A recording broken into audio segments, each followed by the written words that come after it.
seconds early. Okay. Call to order the meeting of the South Hunterdon Regional Board of Education is called to order. Adequate notice as required by the Open Public Meetings Act was provided on December the 6th, 2023 by posting the notice with the respective clerks of the City of Lambertville, Borough of Stockton, and Township of West Amwell, and advertised in the Hunterdon County Democrat and the Trenton Times newspaper. Please stand for the flag salute.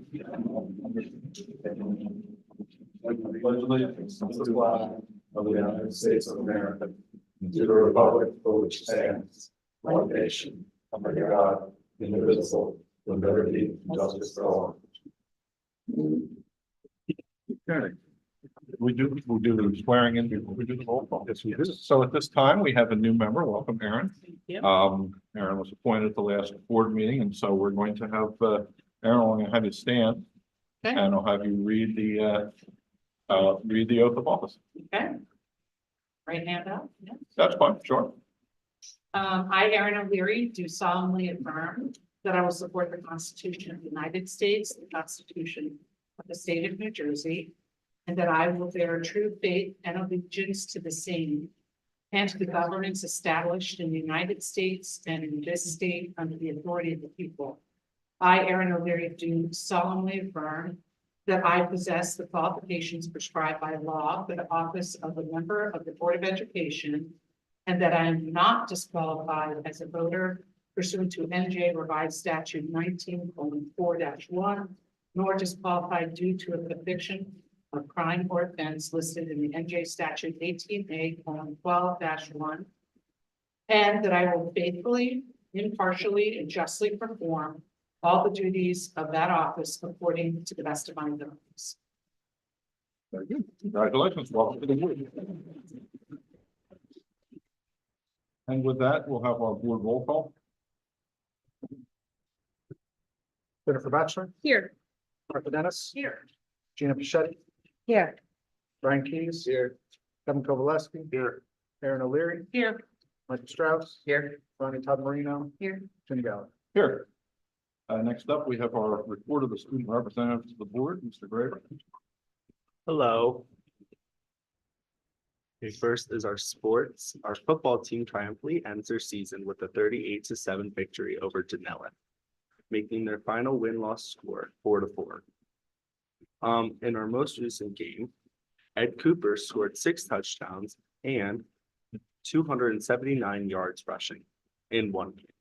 And his season total is total to be 1,185 yards rushing. In cross country, Lucy Reed placed first in the Skylands Conference Championship Mountain Division and 5th place in the Skylands Conference. The high school cross country team has a sectional this Saturday. Field hockey. Our high school field hockey team has a record of 9-11. Addison Bullockford leads with 10 goals, followed by Isabella Worsnick with 9 goals. Sydney Powell leads the team with 5 assists. Peyton Bullockford has 118 saves in the last 13 games. Boys soccer, Ollie Herran leads the team with 9 goals, followed by Alex DeLeon with 7 goals. Ollie Herran also leads the team with assists. Connor Keys has amounted 173 saves in the past 16 games. For girls soccer, they are led by their lead scorer, Olivia Nemeth. Their last game took place today against Bourne Hills, and Katie Funding has amounted 99 saves in the past 7 games. For marching band finished their season with a 3rd place in the championship tournament and placed 20th out of 43 bands in New Jersey, New York, Pennsylvania, Delaware, and Maryland. And winter sports registration is now open, and the winter sports registration is open for registration. For our pep rally, we had a pep rally last Friday, and which ended all of our homecoming festivities for the week. Our high school choir performed the alma mater, which was played by the marching band. And our high school mascot hyped up the crowd with an exciting and fun dance routine. For Red Ribbon Week, which was last week, assemblies were held to caution both middle school and high school students against the dangers of drug and drug abuse. For clubs, our yearbook club. The yearbook club is asking the community through photos. The club is asking parents, students, and the community and general public for photos of any fall sports, events, candidates, or any South-related photos. Our Key Club, they have had quite the month. The Key Club volunteered with the Lambertville Parks and Recreation Service this month to help clear and renovate the new trails. The Key Club is planning a trip to the Trenton Area Soup Kitchen next month in November. And the Key Club sold over 200 ribbons, pink ribbons, in school during lunch and flex and at the football games and raised money for fighting breast cancer. Our art club, they collaborated on a coloring book with creative and spooky designs for CHOP, which is the Children's Specialized Hospital in Philadelphia. The art club is in the process of crocheting small decorations for the Children's Hospital rooms for the festive holidays coming up. The National Honor Society. For the National Honor Society, elections were held this month. The president is myself. The VP of Scholarship is Iris Lee, and the VP of Service is Yesenia Guerra. Juniors and seniors can start applying on November 13th, and applicants have their applications must be due by December 2nd. Applicants must have at least a 3.75 unweighted GPA or at least above a C in all their classes so far.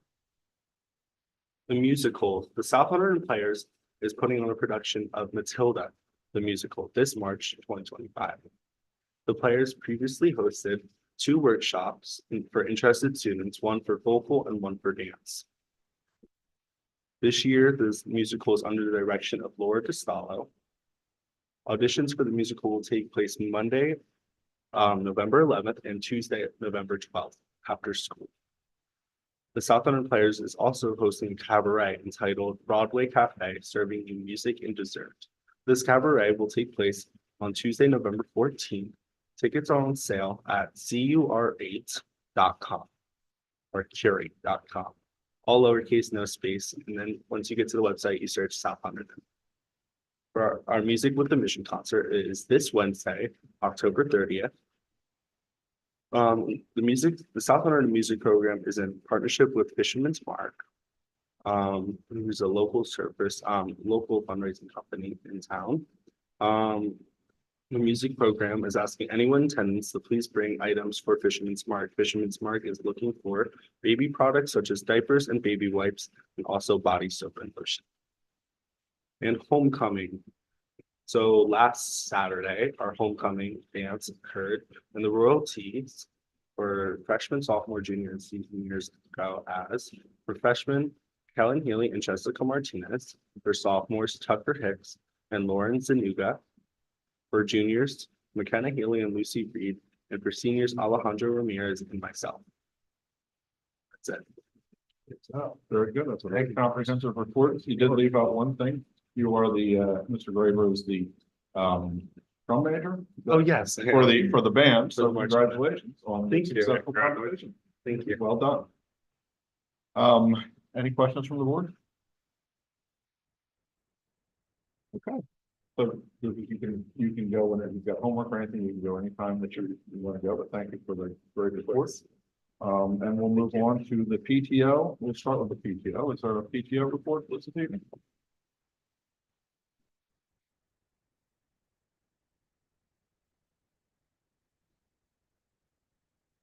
So, Jessica Hardigan, District PTO. We did a lot in October. I don't know what we were thinking, but there's a lot to cover. We had trunk or treat. It was a huge success. It was at a new location. It was a great fundraiser for the PTO. We try to differentiate between fundraising and fundraising. Both are equally as important to our school communities. We posted this on social media, but I just want to say thank you to the people who made it possible. Marcella Rosso and the Trunk or Treat Committee, Mr. Suzo, Lieutenant Skillman for all their help, West Amwell PD and West Amwell Fire Company for all their support throughout the event, making sure that it's safe and well lit for all of our families. The Holcomb family, I don't know if you were at trunk or treat, but their hayride was fantastically decorated. It was amazing. The Hibernia Fire Company, for their very generous candy donation, they gave us $500 towards candy, so that really helps us save. The 4-H groups, Hunterdon Hoppers, led by Jenna Haxton, and Fur and Feathers, led by Kathy Veith, and thank you to school board member Jen Batchelor for helping organize that. I really appreciate that. Our amazing senior helpers, Erin, Olivia, and Tierney, they were great. They handed out candy to all the trunks. They helped judge the trunks. They were really super helpful. And most importantly, our amazing school community for coming out and supporting the event. The kids have a lot of fun, and it's just a fun, heartwarming event to see all the kids in their costumes and sweet. We had book fair. We did book fair in both buildings the same week, and we learned some lessons. The book fair at the elementary school was very successful. Total sales were $8,225.81. The PTO sponsored 16 teachers, and those books go towards their classroom libraries. We gave them, they had a $5 gift certificate and then $25 towards their classroom libraries. And then we also sponsored 26 students. And then at the middle school, our sales were $4,054.23, and that was due to a hiccup we had on the back end with Scholastic, but luckily they're working that out for us, and they're going to end up giving us quite a few Scholastic dollars for pain and suffering. So, but at that building, we did sponsor 6 teachers in their classroom libraries, and 6 students were sponsored. And I know I've gone over this before, but we don't necessarily take a profit on our fairs. All of the proceeds get rolled into Scholastic dollars, and then the Scholastic dollars go back into the media centers in both buildings. So this year, with Scholastic dollars that we had banked, we gave Mrs. DeSalvi like almost $7,000 to put into the middle school library, and then the PTA had around $700 to give Miss Corcoran. So not only do the kids get to shop and have fun and buy things they don't need, but the money goes back into the school. Our kids' night out October was very successful. We had almost 60 kids, which is crazy, but with the help of Miss Ryan, we played games, we did crafts, we had pizza, we played on the playground, and then we had an ice cream sundae bar. After the expenses, it was $765.38.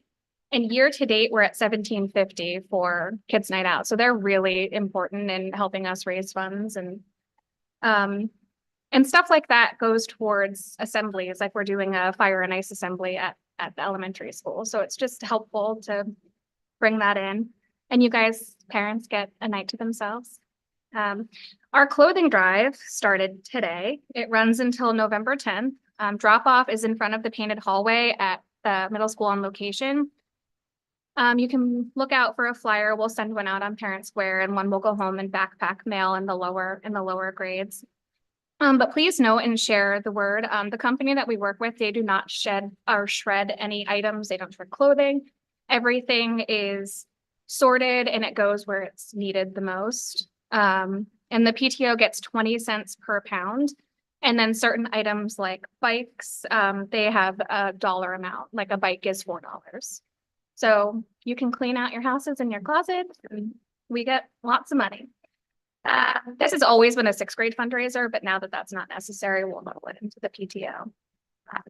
And then other refreshments to the homecoming dance. It was really sweet to go in there and see the DJ and all decorated.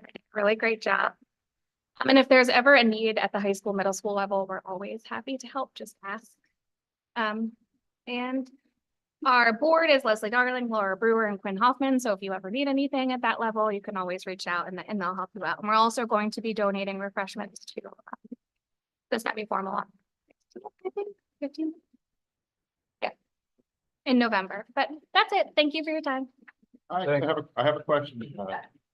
So if you were to donate clothes to the clothing drive or whatever, where are you? Is there a drop-off place? Yeah, it's at the middle school in the West Old Town School, and it's right in front of the painted hallway. Okay. Yeah, and everything it will say it in the flyer, but everything has to be put in like a protector bag or be in a bag unless it's like a bike or something like that.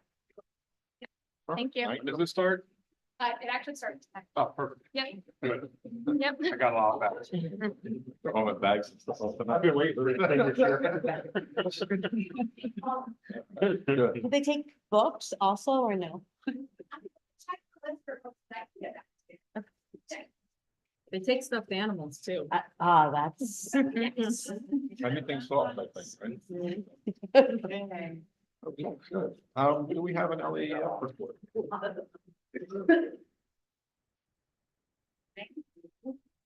I'm Kate Marsensky, and for LEF, we've had a busy fall. We had a successful fundraiser at the very end of September in Golf Day. We had around 50 participants, which is lower than we had from the community in the past. But we had an unusually early event, so it was a week earlier than we typically have. So we're hoping to get more participation again next year, but we had a really tremendous support from our sponsors, one of whom is sitting at this table, or her businesses.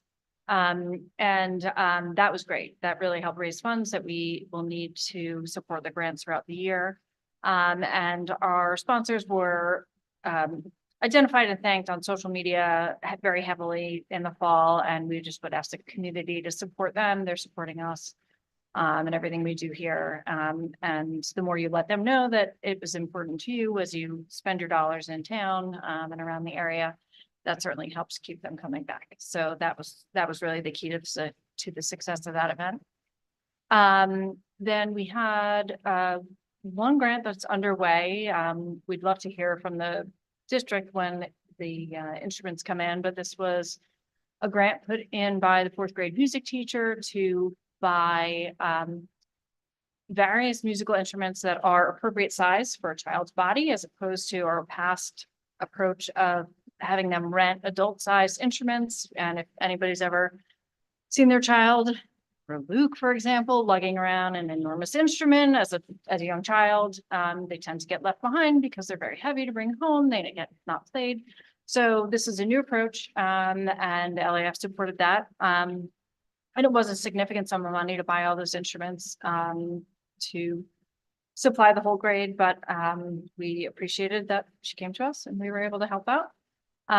We have a couple of other grants that have come in. We're really glad to see that. And we hope that the time that we spent talking directly to the teachers has been successful, and we'll see more of that. Our next fundraiser will be in December, when we'll participate in the annual Day of Giving. All right. Thank you. Thank you. Okay. Correspondence. We did receive some correspondence in the past month that is posted on the site with the agenda. So it is available for the public to view at their convenience. With that, we'll go to I will be seeking a resolution for approval of our minutes from the September 23rd board meeting. So moved by Ronnie. Thank you. Could I have a second, please? Second by Martha. Thank you. Any discussion on the minutes of the September 23rd board meeting? If none, all in favor? Aye. Anyone opposed? And one, and, okay, so we have 2 abstentions, folks who weren't here. Otherwise, it's the. I think I need to abstain too, because I wasn't. That's okay. So we have 3 abstentions. Oh. I actually think I also need to abstain. Because I left Does anybody early. I was abstain? here, but then I left early because Vera was sick. Oh, yes. Remember? We got 5. But we have. No one else say a word. As long as you have a majority of the 5. Then we have 4 abstentions. And so next, we are at the district achievement report. So we'll ask Ms. Lennon to give us her update on the district achievement report. Sure. Good evening, members of the board. So I just want to start off by saying we are very, very proud of these results. The teachers worked extremely hard. We are proud of all of the changes we made last year in the middle of the year, halfway through the year, 3/4 of the way through the year, and our teachers rose to the occasion as we would expect, and did whatever it was they possibly could to help support the students be successful on the NJSLA.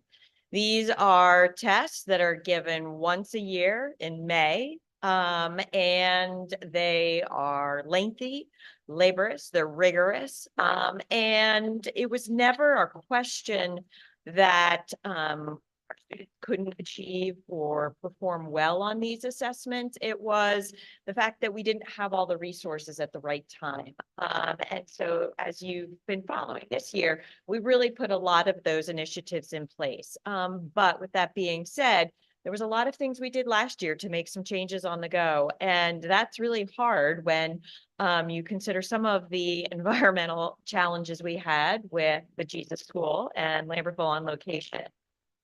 And so these scores really speak so highly of our teachers and also our students.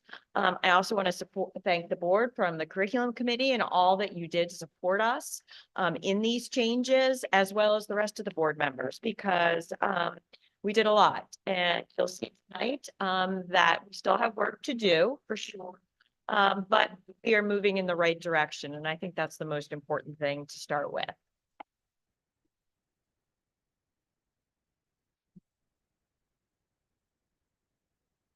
So just so you know, to give you a little bit of background, those of you that are familiar with NJSLA, you know that these are summative assessments. And so we, the students take assessments in English, language arts. It's oftentimes referred to as ELA, and math. And they're based on the content of that particular grade level or course, as you'll hear me explain a little bit more about math. The science assessment is often referred to as NJSLA-S, and that is given to students in grade 5, 8, and 11. And you can see that the content is assessed for fifth graders take science content that they've learned over the course of their third grade year, fourth grade year, and fifth grade year. And I'll speak a little bit more to our science scores when we get to that slide. That was also just a link to as well. If you're ever interested in the New Jersey Student Learning Standards, there's a link right there. This is the NJSLA scoring scale. For those of you that are not familiar with this, the 5 performance levels. Really, our goal right now is meeting expectations. We want all students to achieve a 750 or above, and that's really our target score. So in the past, I think that we were happy and we were hoping to get most students to approaching 3 expectations, but we really feel and we know that we can get all students to meeting expectations. It's the same scoring scale for both ELA and math. So I'm going to go into a little bit more detailed report for our English language arts. So these are the scores. You will see that the grade level is on the far column, and then those are the total number of tested students. And then those are the levels, and you can see that our slides got messed up. We have a little bit of a snafu. It should only be levels 1, 2, and 3, and 4, but that's okay. We're not. You're good, right? Okay. 5 ELA, right? Yep. Yep. You're good. So where you see red circles, that is where the district is above the state level, or the state performance level. And so you can see in 3rd through 9th grade, we made exceptional progress from last year's. Where you see the white arrow, that means that we were within 5% of the state average. And in a small district like ours, that 5% could be 3 to 5 students. So those are really where those numbers, not only did we move students above the state average where those red circles are, but we got very, very close in almost every grade level. So again, we know we have work to do, but that is a huge improvement from last year. 3rd and 7th, right? We obviously Mhm. scored pretty well here as far as the 4 and 5 together. This shows the performance of the percent meeting or exceeding expectations. And again, these graphs are a whole lot easier when you're viewing them on your own computer or mobile device. but something to look at. So if you look at like our current grade 7, so that's 23, 24 with the blue bar, and then you go to the when they were 6th graders for 22, 23, you see that increase from the green to the blue. And that happens on several different grade levels. And that's really what we want to see, is we want to see the growth over time.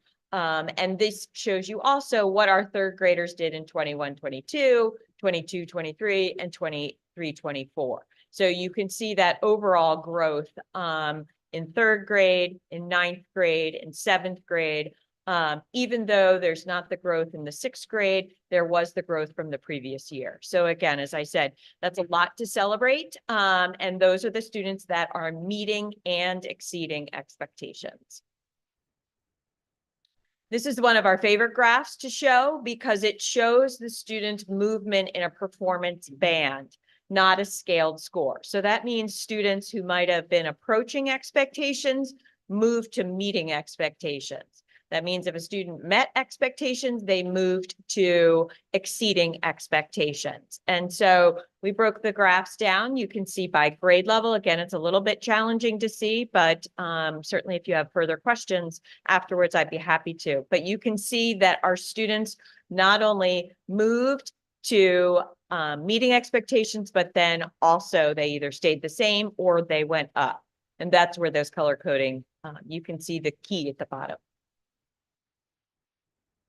Here are subgroups by state requirements. We have to report out on all of our subgroups, and that's why we break it down like this. But again, you'll see that there are some growth, across all subgroups. We know that there are certain subgroup areas that we need to work on. And that's why we have put into place some different types of interventions, the Accelerate block, all of those different changes in schedules that we made all benefit different subgroups of students. Moving on to math. We have very similar scores. Again, you'll see that there's the growth and where we are above the state average with those red circles. You can also see the white arrows where we are exceeding, and that is close to lots of different movement. These scores are much higher than they were last year.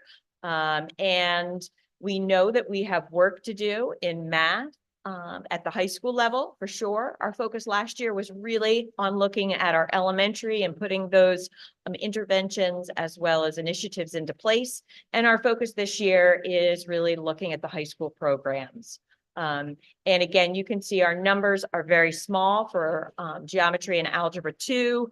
And there's different types of formulas that go into place with that. But we know we need to do a lot to strengthen the high school math curriculum. Again, you can see the performance. We've broken it out. So grades 3 to 8 would take the end of year, the end of grade level. And then we do have a mixture of algebra 1 can be 8th graders or 9th graders, 10th graders, or 11th graders. Again, the mobility, you'll see students moving, and that went up, and you can see many students went up, and in the green in the last column. So again, they're moving up a performance band, not just a scaled score. And our subgroup data. Again, this is much easier to see when you can see the economically disadvantaged, the students with disabilities, Hispanic, English learners, and then all students is the first bar, and white students is the light blue bar. And here's more subgroup data. And this is evident, and this gives us our marching orders for next year. Our science. So this is amazing. In all 5, 8, and 11, our students scored above the state average. We know that we want them to scores to be higher, but that is a huge improvement from last year. And when I really just applaud the teachers for the work that they did in the middle school and the elementary school to follow along with our Inspire Science program, which was only in its first year, and then with our 7th and 11th grade, really providing the teachers with additional support with some intervention tools. This is our performance year over year with science.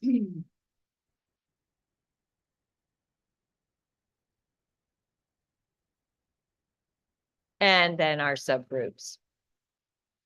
We have a lot of work to continue to do with our English language learners and our students with disabilities. So we're looking at all different types of programs where we can support them in science for differentiation. Some of our textbooks can be read to them in Spanish for those that are still learning English that have just come to us. The dynamic learning map is it's the assessment that we give to our special education students, those that need the accommodations and modifications that in their IEPs that allow them to take this assessment instead of the NJSLA. And there's just some information about it. I'm happy to report that, as you'll see on the next slide, all 7 of our students were advanced or met the target, which is great. And I really applaud the special education students, the teachers, and our child study team for working so closely with those students to help them master that.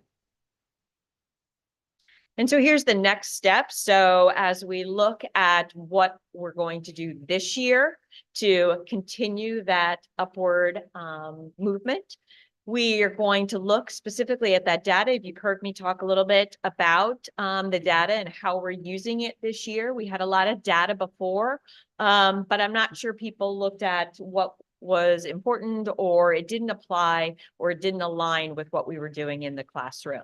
So as part of the initiatives that we've chosen through the research, we've also looked at the assessments and how those line. So this graphic I used last year, but we shifted it, I changed it and updated it to show the different assessments that we're doing. So we have assessments in the fall, and we call that universal screening. They're diagnostic assessments. That's taking the temperature of where we are right now as just a moment in time, a snapshot in time. And you might have heard or seen on our assessment calendar, the DIBELS assessment is for our early literacy. Our on-course benchmarks are for grades 3 to 12 for ELA and math. iReady diagnostics were given to all K through 8 students, and then we are using IXL at the high school. So the ideal is we screen everyone to check where everybody is, and then we analyze that. We look at the end of the year math data from Reveal. We look at last year's NJSLA. We look at the student story and the other assessments, and then we match that intervention. So the point of this graphic is to show that it's a continual process. You're constantly taking something and moving on to the next step, and then moving on to the next step. With our standards with support teachers playing a very large role in the progress monitoring, the interventions, and then meeting with the team to review where the student is in a data profile. So some of the interventions we've done specifically, so we've integrated or we built the Accelerate block into our elementary and middle school on location. So 40 minutes daily in grades K to 4, they have an Accelerate block. And in grades 5 to 6, it's 60 minutes daily. So we've looked at grades 7 and 8 and the flex period here at the middle school, high school, and we implemented the 30 minutes that they get for flex, but now it is a targeted, and the intervention and the specific things that skills and standards they're working on is linked to their iReady diagnostic. We've looked at personalized learning in the high school classes, and this is to address some of those gaps in the math, ELA, and science, and we're using IXL at the high school level. And so English and math classes are using IXL about 10 minutes a day, up to 30 minutes a week, just to have students practice that unfinished learning so that they can close some of those gaps and achieve the levels of mastery that we need them for the NJSLA as our measure of achievement. Additionally, we're using IXL for science instruction in grades 5 through 8. And that is really, again, to just give our students practice. And you heard me talk last year a lot about building stamina. And really what that is, it's exposing students weekly or daily to different types of science questions that they see on the NJSLA. We talked a lot last year about the shift from content knowledge to more of a process. So students are given data and they're given different scenarios, and they have to solve those problems based on different types of maps or graphs and putting that all together. And so we need to make sure that they practice that. And that's where IXL comes into place. We're looking also at targeted learning plans in a tiered model. So looking specifically at tier 2 and tier 3, which are those students that might need a little extra help. Those would be some of our approaching standards, and then those that might be below grade level. And so where again are they, do they have unfinished learning, and how can we support them? And using the data to drive those universal assessments as well as those interventions. And then as a staff, we meet twice a month at the high school, middle school level, and also twice a month at the elementary level. And we look at all levels of data. So we've just looked at the NJSLA data, and we get reports that show us specifically, they're called evidence statements. You know, what are the standards that we need to make sure that our students know? And so we call those power standards, because there's certain standards that are in every math curriculum or every ELA curriculum for 7th grade or 8th grade or 3rd grade or 4th grade. And we look to see how are our students doing on that, and where do we might need to reinforce that. So it's looking at all different levels of data, the NJSLA, the on-course benchmarks, cumulative assessments, which would be mainly in math, and then unit assessment. So at the end of a unit, after a teacher's taught the material, and then how are students scoring? And so those are where we see grades and running grade report. So it's looking at all different levels of data so that we can figure out how we can support students. And you've heard me say it before, but we go from known to new. What are they doing well? And then how do we move them to the next level? So we have to break that all the way down so that we can understand how do we build on concepts the student has mastered. And then we were granted the high impact tutoring again. And so this year we are going to run it for 5th and 6th graders after school, January through May.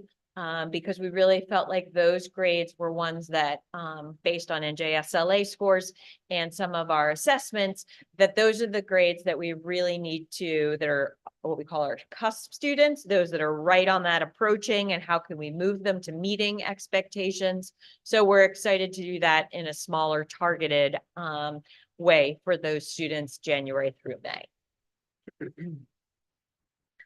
And this was just a summary of schools, because I know that when we met as a curriculum committee, there was some questions about how do the schools compare. We won't obviously have this data for next year because we'll be pre-K4 or K4 for our scores, and then 5-8. But I did want to show you, where we are. And then the color coding is the blue is above New Jersey average, and then the red is within 5 points. And again, what? 1 point. Oh, 1 point. Oh, right, 1 point. And again, these are scaled scores. And there's our target number. I just have 750 in the last column so that you can see, for those of you that are looking at the state average, it does fluctuate. So, as everyone around the state of New Jersey takes the NJSLA in grade 3, the state average is 741. So when we've always tried to be at or above the state average, this is where we want to take South Hunterdon next, is to the 750, because that's truly our goal, is to have students meeting expectations, because then we know that they have mastered the content. So that's our goal, and that's what we work towards. And again, the science, we did very well, and you'll see all those numbers in blue because we were above the state average. Does the board have any questions? We have one Martha and then. Jean. Are there any, and I understand the focus on the minutes, but are there any other strategies you may short term, particularly in mathematics? Yes, absolutely. So in addition to right now, we are going to begin the process of reviewing curriculum. The current program we have right now it doesn't meet the Ed Report's green report. So we want to make sure that we're providing, again, the best opportunities and curriculum. So we'll start that review process. But that would be for next year. But right now, what we're doing is we're looking at the interventions based on the IXL diagnostic. We're looking at ways the teachers had a full day of professional development in August, the math teachers at the high school. And then on Friday, they'll have an additional half day professional development. And so what we're doing is really targeting the instruction and making sure they know how to use all of the resources that we currently have. And then we're also looking at the data meetings so that we're looking at specifically, how are students doing on unit tests and what other resources can we bring in that are aligned to standards that we know will help them. So those are really where we are right now, is putting some of those interventions in place right now. Nina, you had a question? Yeah, thank you. I was wondering if you could talk a little bit about the high impact tutoring that was offered at the elementary level last spring and how the students who participated in that did on the NJSLA, but then also, and I don't know if you have this, how that same cohort did at testing that was done in the fall. Yes. So we did see some improvement, and this is where an after-school tutoring program, there's a lot of different things that come into play. We had some students that only attended for 3 weeks because we were very flexible with it because we wanted to sort of cast the widest net.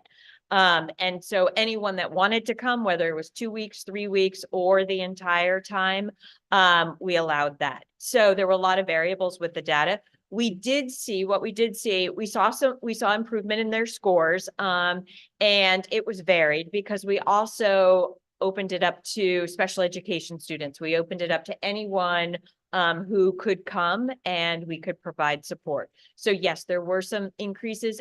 There was a bump in the ELA, the students that were in the tutoring program, but also those students, many of those students we also saw were part of the Wit and Wisdom pilot. So we did see a small increase with that. I will say when we tracked apples to apples with the data. So when they first came, we gave them we were using iReady. So we gave them the iReady diagnostic. From the time they took the baseline iReady diagnostic to the end, we saw a huge growth. Many of them had surpassed what we call the stretch goal, which is the beyond the typical growth goal. And I think I can certainly bring that when I present the next time with data, but the growth was absolutely incredible. So that was one of the reasons we went and used iReady now during Accelerate. That what you're talking about, that occurred during the after school tutoring program. So like in a test an assessment that was given at the beginning and then one that was given at the end. Yes, yes. And the growth was incredible. So that was also why we chose iReady for the Accelerate block, because it was it was a pilot, and they did very, very well. In terms of tracking those students for the benchmarks at this time of year, I have not dove into that yet. Jean Ellen, Yes. are we able to connect dots? Because just on a conversation that we had Mhm. The other week, are we able to connect dots and identify the students that seem to maybe aren't as good at just taking the test? Or, maybe there's students that aren't identified as needing like supports and things, but maybe need something different to help them be better at the length of the test or the format of the test, things like that. Are we able to do that? Yes, for sure. And that's a great question, because that's the argument for multiple measures, right? So that's why we use lots of different, or not lots of, but we use 3 solid research-based different types of assessments, because when we look at like the iReady diagnostic and the student is below where we think them to be. But then we look at how did they do on the on-course benchmark? And that's a little bit different. So now you've got two. And then when we use the reveal end of year math, which was an entire year of curriculum that was delivered and taught, and they did well, then we sort of put more eggs in that basket because we had control over it. But we certainly do, in addition to preparing for the test, we also then spend about the last 3 to 4 weeks teaching students about how to take the test. So more of a practicing for the test. I never say that we teach to the test, but like anything, you need to know what it's going to be like. Right. And so how do you use the drop-down boxes? How do you always type in a text box that's like this? How do you know that you scroll down and the submit button's at the bottom? So we practice a lot of those closer to the test time.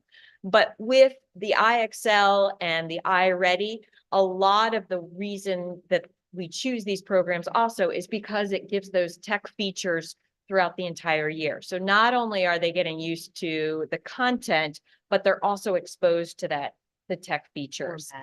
Exactly. Because when, it first came out, the NJSLA or NJ Ask or PARC or whatever it was, could you really determine what the student could do in terms of 5th grade math skills because they'd never taken anything on a computer before?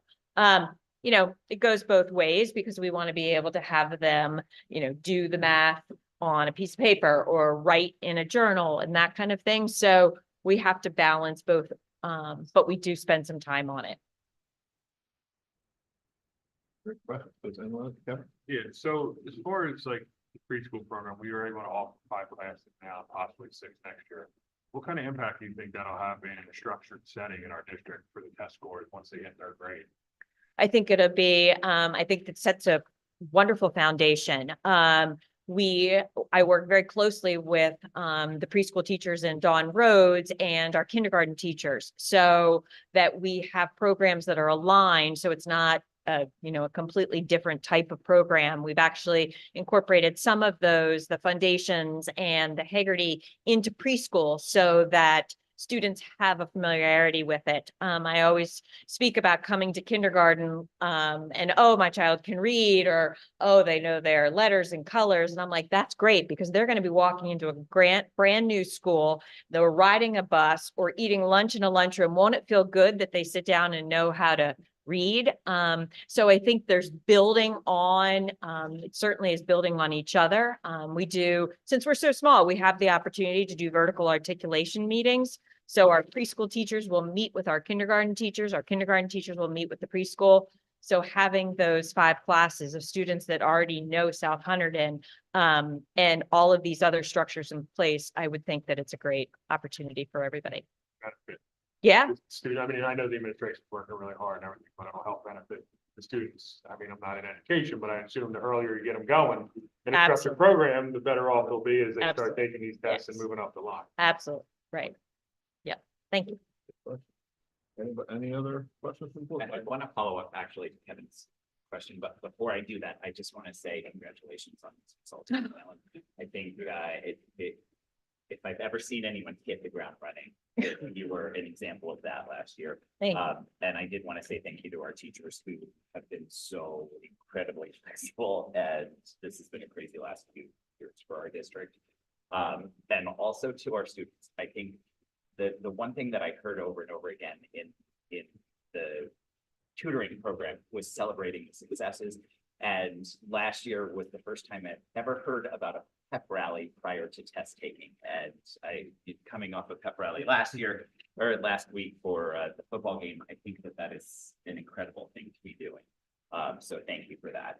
But following up on Kevin's question, we are exposing the kindergarten and 1st graders and 2nd graders into almost that test prep already. They're coming in and hitting the ground running and getting used to that type of test taking already. So is that something you also feel will benefit from preschool all the way up into what we're doing now in the grade school?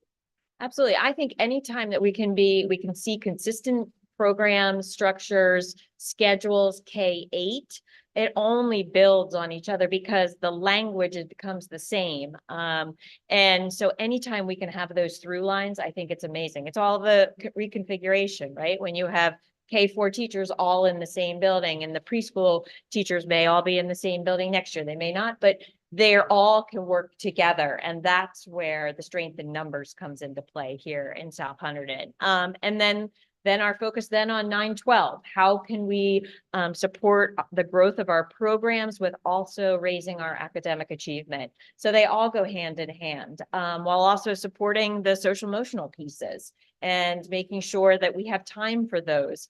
And I see more time for developing the whole child if you don't have to spend so much time, oh, well, this is reveal and this is the way we teach math this year but we taught it last year differently. So there's a lot to be said about consistency and students just being provided all of the same opportunities and building on each other. And with pre-K, it certainly only builds with what we're looking at in terms of strengthening the district. You need that question. Yeah, I was just wondering, could you clarify a little bit since we're talking about pre-K and test taking and preparing, kind of where I hear this conversation going is I'm preparing the kids in pre-K for test taking, which honestly makes me a little uncomfortable. So I was just wondering, maybe you could clarify a little bit what that looks like at the pre-K level. Sure. We actually have a very strict requirement from the state of New Jersey. We have a representative coming actually tomorrow to spend a day or 3/4 of the day in our preschools, looking and making sure that we're following all of the requirements of the preschool education. And we do have set curriculum requirements, and those are all part of the Tools of the Mind program. And there's not any formal assessments, but I will say what it does do is it takes away that, testing kindergartners before they come to kindergarten. I always question teachers, well, we're a public school, we can take anybody because we're kindergarten as long as they're 5. And so this gives us that opportunity to know what is taught in preschool. And then there isn't that, well, are they ready for kindergarten? Because we know what they've done, whether it's formal assessment, no, but we've always, or in past practice, always assessed kindergartners before they came, or students coming in. Well, we wanted to know, did they know their letters? Do they know their sounds? Can they follow directions? So it's a different kind of assessment than obviously what we're talking about here. Yeah, and I'll jump in too, because I don't want people to panic and thinking we're doing like test taking with preschoolers as far as with the clock goes, right? It's more about the structure, right? For them, and I know we have a kindergarten teacher in the audience, but if you see a student who was in our preschool program, let's say in the past when we couldn't offer it to everyone, and then maybe you have a student or two that comes in who was not in preschool at all, and that happens, right, for a variety of reasons, financial, whatever it may be.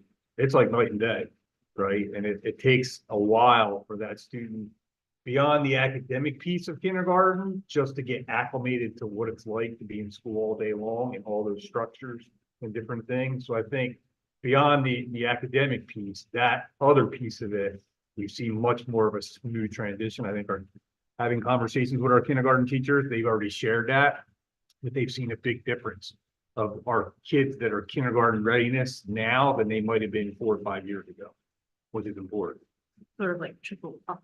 Yes. Like, Yeah. the better prepared your kindergartners are, we're expecting that they will continue to be better students as they. And that's kind of what I was getting at as far as the stamina of Yes. taking and not Yes. actually sitting down there. And Yes. It's the soft skills around it that I think, and that was another question that I had. When we started talking about this, we talked about that stamina and we talked about certain cohorts still having trouble with that stamina. And I know you touched on it a little bit here, but I'd love if you could just break out a little bit more about how we're using Accelerate and Flex as a response to that, and that it's a preemptive response. We didn't have the result when we put that into place, but now we have the tools in place to do that. Yes, and the trend in New Jersey, and as I spoke about when we were talking about schedules last spring, New Jersey strongly recommends an accelerate or win block in throughout the schedule, so that you can provide high impact tutoring is what the state calls it within the day, so that students don't have to come after school for tutoring because we know the inequities that happen with that. So the purpose is to provide that extra support within the day for Accelerate or Flex. And so that they're not missing core content, so they don't get pulled out to work on something that they need reinforcement or reteaching and then miss what was delivered during the instructional block. So, and there are always going to be cohorts of students that, you know, as we see right now, our current 8th graders is a very high cohort.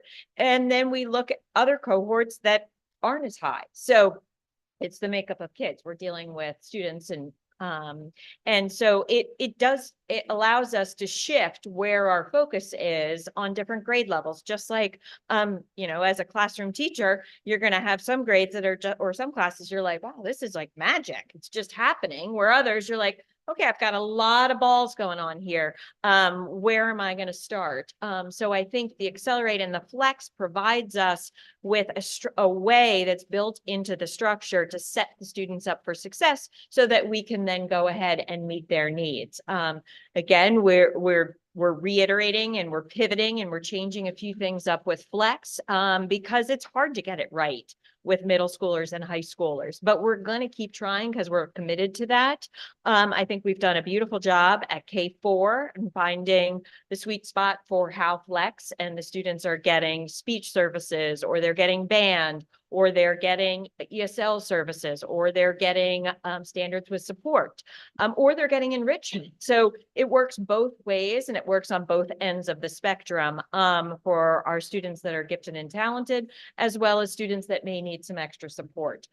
In Flex, we're using the data specifically from iReady, and we know that's the baseline. We know that not everybody did awesome on iReady, and that's okay, because we had to start somewhere. And we know that that's a growth opportunity moving to January. So looking at where students might have some unfinished learning in reading or ELA and math, and then we can go ahead and put them with teachers at the same cohort level, or that they can meet with their ELA teacher again. That also, we're also building in the flexibility so that Flex can be what we've said it's going to be, and they can choose to go to their science teacher if they have a science test tomorrow or they need some extra help. So the idea is to make the schedule so we're not running into square pegs and round holes, that we can set up as many of the logistical structures in place, because we know students may respond in different ways. So if they're not responding, how can we change that without changing a schedule or that kind of thing? I don't know if I answered your question, but I'm going to spend some more time probably at the November board meeting talking a little bit more about Accelerate and specifically what we're doing and the data we're receiving. I have a question. Go ahead, Erin, absolutely. So in terms of generalized research, whether it be longitudinal, is it fair to say that children who have preschool generally do better academically down the road, or is it not that simple? Yes, and that's the purpose of early intervention, right? So whether I don't know the long-term effects. I do know that students who have preschool have their success rate in kindergarten is much higher, because they've been exposed to a structured environment in the school. And typically the school, they're moving to the next classroom down the hall. And so there's less of the, not accommodations, the acclimation to going to a big school. Yeah, exactly. So, but that would be a really interesting to study. I know there have been studies when, and again, I'm just speaking based on my own research with the Head Start and following students through Head Start programs in some of the urban areas. And that certainly the research did say that those students that were in the Head Start program and then they followed them through middle and high school. But I can't speak specifically to South Hunterdon or this area. Generalized. Yep. I certainly could find you some research. I wanted to make sure my assumption Yep, yeah. That's Done by right. research. The research report. Yep. Mhm. Do we have any other questions for this one? The last thing I just want to say is, as we mentioned, as part of our district goal this year, we'll be reporting out additional data, not just once a year. So whether it's in January or February or whatever we decide, as a curriculum committee, we've talked about this where 3 or 4 times a year, we will be sharing some internal data on some of the multiple measures and how students are progressing rather than just one time a year in October. So that will be coming. So similar to like what we were talking about with the HIT data and iReady, like those students made huge progress. So I'd like to be able to celebrate the progress we're making within the classrooms and not just put it all on this test in May. And here we are talking about it on October 28th. So thank you. Very good. All right, with that, we come to our first period of public comment. So we will open to the public for comment on any items on the agenda. We invite you to come up and bring your questions to the board. Just hang on 1 minute. Let me just finish my little spiel here. We do ask that you keep it to 3 minutes. If you do have questions about the data, about the presentation, ask the question. If we feel like it's something that we can answer in a reasonable period of time, we'll ask Ms. Lennon to answer that. So we are here to sit and listen respectfully to your comments. So with that, ma'am, certainly come on up.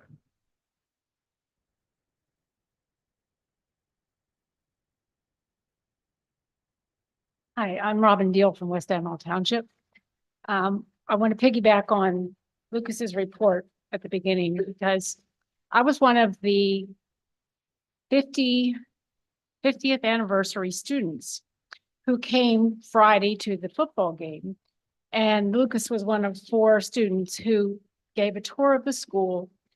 And it was very delightful because we were all very surprised and pleased at how interested they were in how we described the school as it was 50 years ago. So I just wanted to say that it was a really delightful experience. The kids were really engaging, and I hope that more classes ask for this kind of response because it was a really good example of the way the kids act with adults, which is not always the best thing. And we really appreciated it very much. Thank you. Thank you for sharing that. Good job. Okay. Do we have anybody else from the public who would like to come up? Bring the concerns before the board.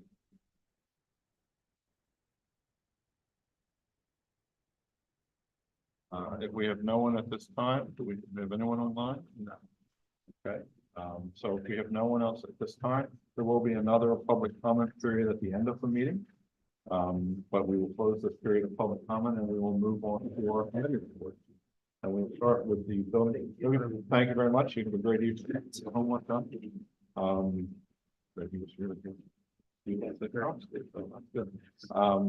We'll start with the buildings and grounds. Buildings and grounds didn't meet, when did we meet earlier this week? Last Thursday. And so I'm going to actually ask Andrew to make that report. So starting with buildings grounds updates, Mr. Suzo gave updates on the elementary school construction, and middle school, and elementary school's punch list items with a few items outstanding. Those are getting wrapped up shortly. Many of them will get wrapped up over the teachers' weekend. I'm sorry. Many of them will get wrapped up over the teachers' weekend. For middle school construction is on pace and going well. We discussed a water issue that was recently discovered by the state at West Samuel Elementary School building. We're in the process of finding a resolution to that. We will have more to report as we work with the state on what was found and how to move forward. We talked about the solar panels upcoming project. You'll see for approval, the request to approve DCO Energy as our engineer of record. This will not replace Matrix, but just for engineer of record for solar panel installation. We just discussed the pre-K program and the 3 different pre-K meetings that took place over the past 6 weeks. We discussed the athletic field expansion and the potential of either doing field expansion behind the middle school or possibly doing a turf field that would allow for more flexibility for field use. And then just we talked more about potential capital projects that could be upcoming over the next couple of years. We reviewed the 3 different contracts that are up for approval. One is for Walt Disney World room contract, that's for the senior trip. The other 2 are for students who are placed in out of district placements. We reviewed the budget development calendar, which we have to approve for CUSAC every year. That's posted on the agenda. The Hunterdon County Educational Services Commission lease purchase bidding service retention is a resolution just to retain Hunterdon County to do our bidding for the lease purchasing financing that we're going to be doing for the new school bus that we'll be purchasing. As I mentioned before, there's a resolution to appoint DCO Energy. There's a resolution to approve the transfer of funds to cover payment and then also to transfer funds from interest to, let me get the exact language. Bear with me for a moment.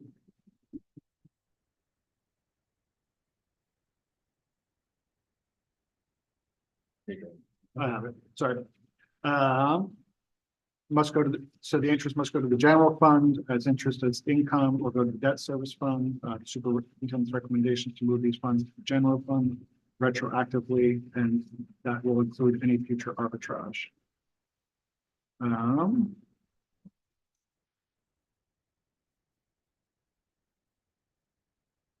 Additionally, we have to approve the CMP and the M1, which is a yearly approval form for our comprehensive maintenance plan. It's something we have to send to the county every year, so that way they can calculate what is our minimum that we have to contribute towards maintenance, and then also what is the maximum that we can contribute towards maintenance reserves. We have 3 change orders on the agenda for approval. You'll see one is change order 9 was actually changed to an allowance deduction, but I wanted to note that. So that way we can see both of the bigger numbers, the change order 7 and change order 8 are due to delay claims. And then there's change order 9, which is a negative change order. It means we're getting money back from the contractor for some changes that were made due to some changes in plumbing. And then also approvals for payment authorization for the contractor for the elementary school and for the middle school. Regarding transportation, we also just discussed that we weren't not pursuing the electric school bus grant. We were just postponing any movement on that at this time. And we talked about the bus purchase timeline, which after, if it's approved tonight, we should hopefully have a new bus in the next 30 to 60 days. Okay, and with that, I will need a motion. Oh, I'm sorry. Just want to, go ahead. Actually, let me make my motion and then we no, can no. discuss it Yeah. at that point. Yep. So with that, I'll need a motion to approve items A through L. So moved by Kevin. Can I have a second, please? Second. Okay, now we're open for discussion. So I just wanted to go back to, just so I don't want folks to think we glossed over to letter K. So, because I know this has been a question, just to kind of give you the background. If you remember when we were able to get our referendum funding, we invested it in an NJARM account. So that's an account specifically for public entities, municipalities, school districts. With that, we've made interest on that money that's been in there as we've been paying out, contractors over the last year and a half. What we're doing here is we are asking the board to pass a resolution that the 2.4 million that we've made in interest. Keep in mind that, and we've talked about this in finance committee, there is a limit on what we can actually make. Anything we make over that limit, the 2.4 million, unfortunately, the state gets to keep. That's just the way it works as far as the regs go. But what we're recommending here is that the 2.4 million be transferred back into the general fund. The board has not made any decisions yet as to what that money will be used for. And that will be part of future discussions that are coming in the coming months. So I just wanted to be kind of crystal clear on that so everyone understands that. So we're doing this now with the limit. Correct. Yeah, we're getting close to the end of the 5.8 project. Our funds are down, Yeah. obviously, to where they were a year and a half ago. And we anticipate probably by February, March, we'll be drawing down on the majority of it. How much is the state gonna get from us? It all just depends on what the total interest is. So once we hit the maximum limit, then it's whatever is the remaining. So it's not, there's no other give or take with this. Yeah. They're gonna do all right. Yeah, it's free money for them.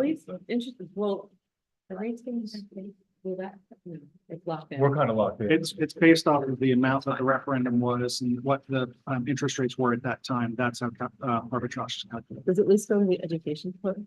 That's a great question. Yeah. Any other questions on items A through O?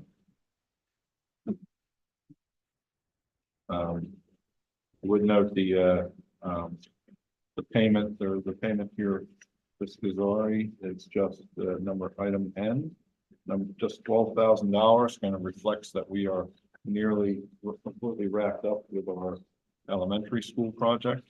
So obviously the remaining payments are going to be mostly for finishing up the middle school project, which is on track to be done as planned in March. So they are making good progress with that. Any other comments, discussion on items A through O? If not, let's go. Starting with Jennifer Batchelor, Yes. Martha Dennis, Yes. Gina Pichetti, Yes. Brian Keys, Yes. Kevin Kowaleski. Yes. Aaron O'Leary, Yes. Michael Strauss. Yeah. Ronnie Todd Marino. Yeah. Jim Gallagher. Yes. The Personnel Committee. Check. Sure. So the Personnel Committee met on October 23rd. And we discussed a couple of items, including the superintendent's recommendations for appointments, resignations, transfers, and adjustments, as well as recommendations for mentors, coaches for the 2024-2025 school year. And additionally, the committee discussed recommendations for extracurricular stipend appointments for the 2024-2025 school year.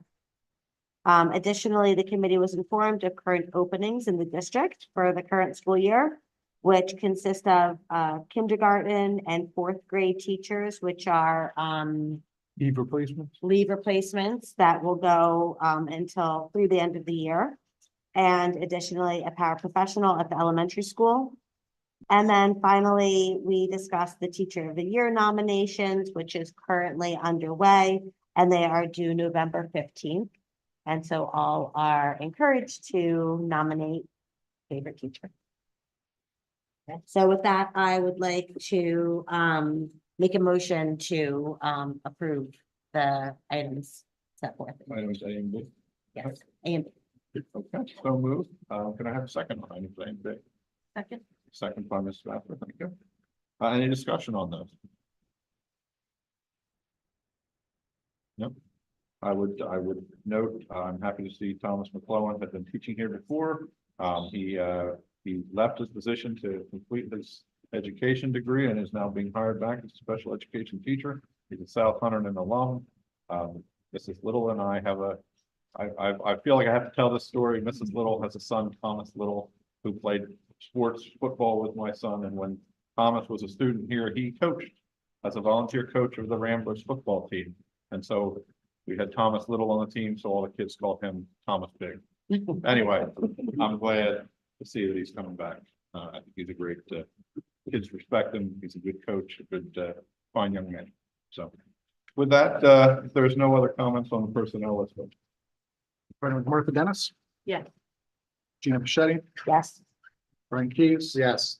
Kevin Kowaleski. Yes. Aaron O'Leary, Yes. Michael Strauss. Yes. Jennifer Batchelor, Yes. Ronnie Todd Marino. Yeah. Jim Gallagher. Yes.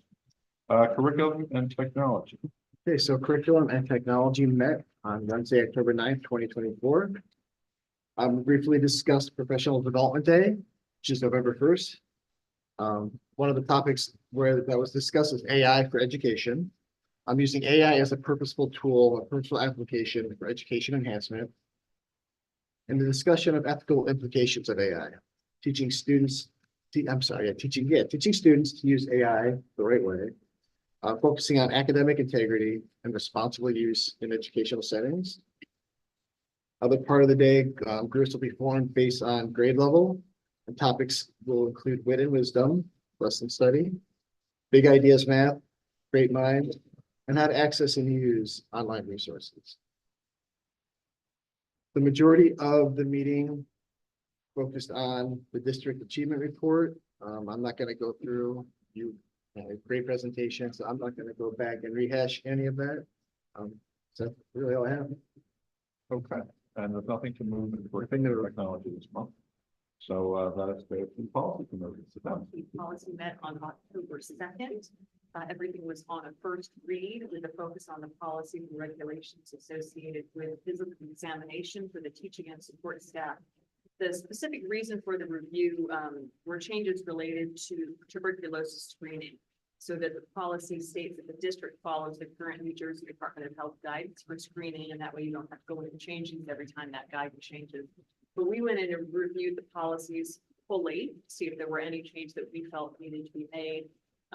Just as a note, South Hunterdon Regional School District does require all teaching and support staff to complete a physical examination as part of their hiring process.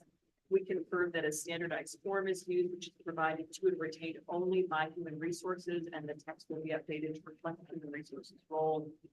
We also talked about the optional tests that are available. The district does require a 12-panel drug test, which at the moment includes marijuana. As the use of marijuana and its derivatives are not illegal, the district is exploring how to exclude that portion of the drug panel from the results that it receives. Even if we're not able to take it out of the panel, we're going to try to take it out of what we see. We noted that the district does not require a psychological assessment.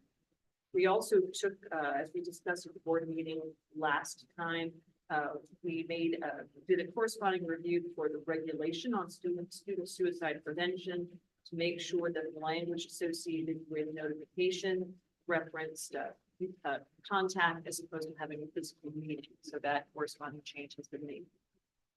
And we have nothing to. School and community.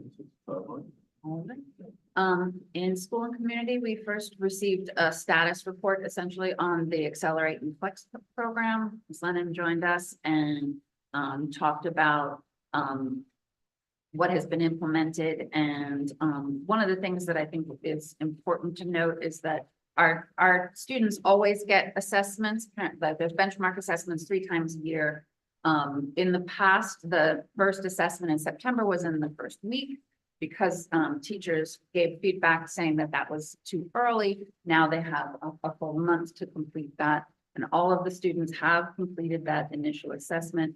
And it's the results of that, the data from those assessments that really drive that individualized instruction and Accelerate and Flex.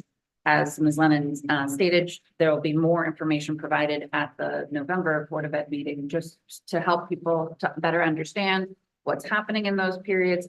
And then also some of the assessment information will be provided at the parent-teacher conference so that families have more information about how their children are performing on assessments.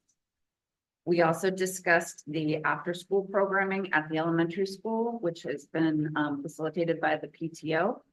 We were happy to hear that this would continue. And we all agreed that we were committed to supporting the PTO in their decisions regarding how that program would be structured in the future. We talked about the New Jersey DEP well testing that happened at the West Amwell School, and where they found the presence of a chemical called 1,4-dioxin. And the district will continue to work with the DEP to follow the guidance in terms of remediation and response. And then we are also testing the wells that supply the high school and the middle school proactively. We talked about community engagement and Veterans Day. Each school has a different event or donation drive planned for Veterans Day. The American Legion was invited to participate and in addition to families and other community members. So we're looking forward to hearing about those. And then we talked about the pre-K expansion community sessions. We talked about that presentation and the feedback that had been gathered. Next steps will include a second work session for the Board of Ed to review the facility options. And that is it. Nothing to. Question. So I received the email as well. It says were randomly tested. Do we know the last time the water was tested? Water, If there was a positive result in the past, or if it's something, this is a new problem that's come up. water's tested quarterly, but this particular contaminant is probably the best word. Has never been tested because it's not part of the state panel. So it's not something that we are required by law to address, but it's something we still want to address because it was identified. The DEP just reached out to different, whether it's municipalities, school district, different areas that wanted to get different sample sizes, so smaller districts, larger, just to see if this contaminant did exist. And they found it in ours at a level that they felt based off of what the EPA recommends was higher than if the state was to move forward and make this an identified contaminant with a maximum contaminant level, we test for a number of different things in their water testing, and that's what they measure for instance, the MCO. Once it hits that, then it would be something that we have to mandatory, but again, obviously we're still proactively trying to address it. And we did have the high school and future middle school site tested last Friday. We're waiting on How long do you expect the results to take? probably about 7 to 10 days. Yeah, it's usually 2 weeks, so 10 business days. Any other questions? I just want to make sure that, have not said it out loud, that our students at West End or at the middle school are getting bottled water. Yeah. And they're also cooking what? Yep, correct. Okay. Then in that case, we'll move on routine information items. I don't think we have a report to accept. Harassment, intimidation, and bullying. Fire drills were performed in September in accordance with the state guideline. Let's see, enrollment. That's just a enrollment report up to date. Okay. So with that, then we'll move to the second period of public comments. Same rules as before. Please come up and state your name and let us know what's on your mind.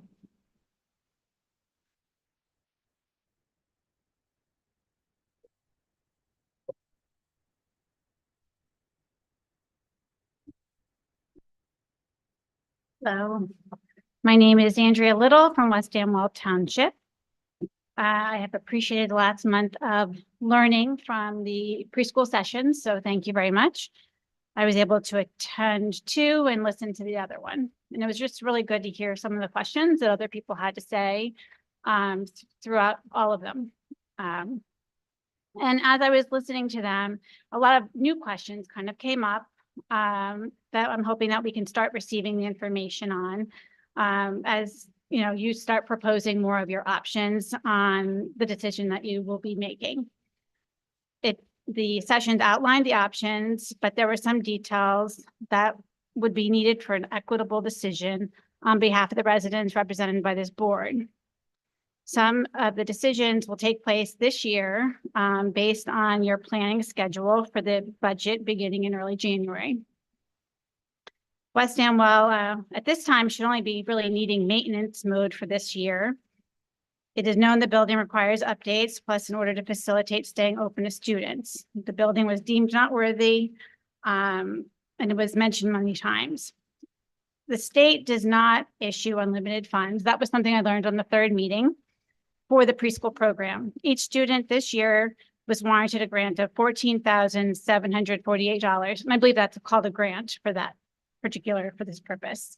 And again, this is not questioning the preschool program by any means. This is just talking about, equitable information. This was teachers and aides, are part of this program for the classroom, special teachers, hall monitors, administrators, secretaries, benefits, busing, supplies, custodial, along with running and maintaining the building and grounds would all be needed within the budget for zero-based budgeting. So for 60 students, which we currently have, that would be a grant of about $884,000 of what we would have received. While this is being reviewed, pre-K is for residents only. However, the kindergarten through secondary schools still show choice as an option. Mr. Harris, may I please request you to break down choice per grade in your district enrollment? During the session, space was a big concern by many people. The purpose of choice is for when space is available.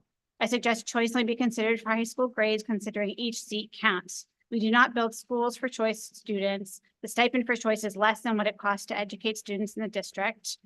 This is why I'm saying for high school specific, where there's plenty of space. It was mentioned that, you know, more kids may join the district, but we also know that more people may leave the district. And ways for us to reconsider to keep pre-K within the young elementary and reconfigure the secondary is also another option that I hope that we can start seeing those numbers. So I'd like to see if you could be exploring both of those. Thank you very much. Thank you. I will say one thing, I don't think that kindergarten students aren't allowed to be accepted as choice. At least historically, they are. Well, that has changed then, because originally the students had to go to 1 year of school in their own district before they could be called, before they could become choice students. So, my bad. I'm sorry? Oh, really? Okay, so I'm just saying, when the choice program originated, there, you could not go as a choice student as a kindergarten, you could not go into first grade. So, but my mistake, yeah, I learned something new tonight. Very good. Any other public comment? Anyone else have anything they'd like to bring before the board? Okay, we have nothing online. So with that, I will close the second period of public comment. We have no need to go into an executive session this evening. So with that, I will ask Mrs. O'Leary if you would like to make a motion to adjourn. So moved. Okay, may I have a second, please? Second by Gina, thank you. All in favor? Aye. Anyone opposed? Okay, thank you very much, everybody.